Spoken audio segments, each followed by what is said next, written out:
পানির বোতলের গায়ে লেখা মূল্য 20 টাকা, কিন্তু এক ভাই তার দোকানের বাইরে স্থাপিত ফ্রিজে লিখে রাখছেন পানির বোতল 10 টাকা। জিজ্ঞেস করা হলো, ভাই অর্ধেক দামে বিক্রি করেন কেন? তিনি হেসে বললেন, এই গরমে তৃষ্ণার্ত মানুষের তৃষ্ণা মেটানোর জন্য 20 টাকার পানি কিনতে সবাই চায় না, সে কারণে 10 টাকা। সবাই কিনে তৃষ্ণা মেটায়। প্রশ্ন করা হলো, এতে তো লস হয়।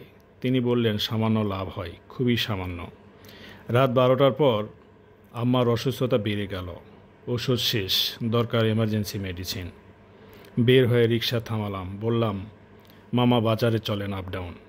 দাম ঠিক করার সময় পাইনি, তাড়াহুড়ো ছিল। পথে একে একে 15টারও বেশি ফার্মেসি, সব বন্ধ। অবশেষে একটা খোলা পেলাম, শুক্রিয়া করলাম।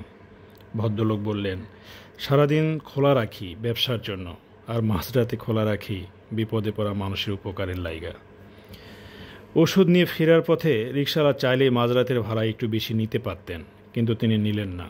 বললেন, ভাড়া যত ততই দেন। মধ্যরাতে আপনার বিপদের সময় বেশি ভাড়া লইলে জুলুম হইব, পারলে টাকায় নিতাম না। তখন মনে হলো, দুনিয়ায় সে হয়তো সামান্য রিকশাওয়ালা, কিন্তু আসমানে তার মর্যাদা আমার চেয়ে অনেক বেশি, অনেক উপরে। এক মুফতি সাহেবের লাইব্রেরি থেকে কিছু বই নিয়েছিলাম। একটা বই লাগবে না বললাম, বইটা ফেরত নেওয়ার সুযোগ আছে কি? তিনি বললেন, নিয়মে নাই, তবে সুন্নাহ হিসেবে অবশ্যই আছে। বইটা ফেরত নিলেন এবং টাকা ফেরত দিলেন। পাকিস্তানের জুনায়েদ জামশেদ মিউজিক ছেড়ে ব্যবসা শুরুর আগে মাওলানা তকি ওসমানীর কাছে পরামর্শ চেয়েছিলেন। মাওলানা 3টি পরামর্শ দিয়েছিলেন। তার মধ্যে একটি ছিল, ব্যবসার নিয়ত রাখবা মানুষের সেবা করা, মানুষের প্রয়োজন পূরণ করা।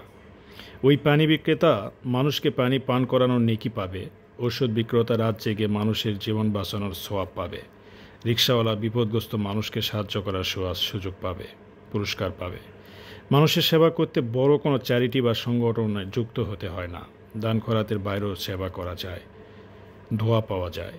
পেশা মানেই সেবা, মানুষের প্রয়োজন পূরণই প্রকৃত মানবতা। তাই আমরা ব্যবসায়ী, চাকরিজীবী, দিনমজুর, কৃষক বা রিকশাওয়ালা যে হই না কেন, নিজের জায়গা থেকে মানুষকে সেবা দিতে পারি, আবার সেই জায়গা থেকে উন্নয়ন করতে পারি। প্রতিটা প্রতিষ্ঠানের দেয়ালে লেখা দেখি, সেবাই আমাদের লক্ষ্য, সততাই ব্যবসার মূলধন, সর্বদা আপনার সেবায় নিয়োজিত। এসব শুধু দেয়ালে নয়, অন্তরে লাগাতে হবে, কারণ রাসূলুল্লাহ সাল্লাল্লাহু আলাইহি সাল্লাম বলেছেন, সমস্ত কাজই নিয়তের উপর নির্ভরশীল। সে কারণে বলবো, মানুষের যদি উপকার করতে চান, যে কোনো জায়গা থেকে, যে কোনো অবস্থা থেকে হয়তোবা করতে পারবেন, চাইলে উন্নয়ন করতে পারবেন, কিন্তু সৃষ্টিকর্তার কাছে প্রিয় হওয়ার জন্য খুব বেশি কিছু করতে হয় না।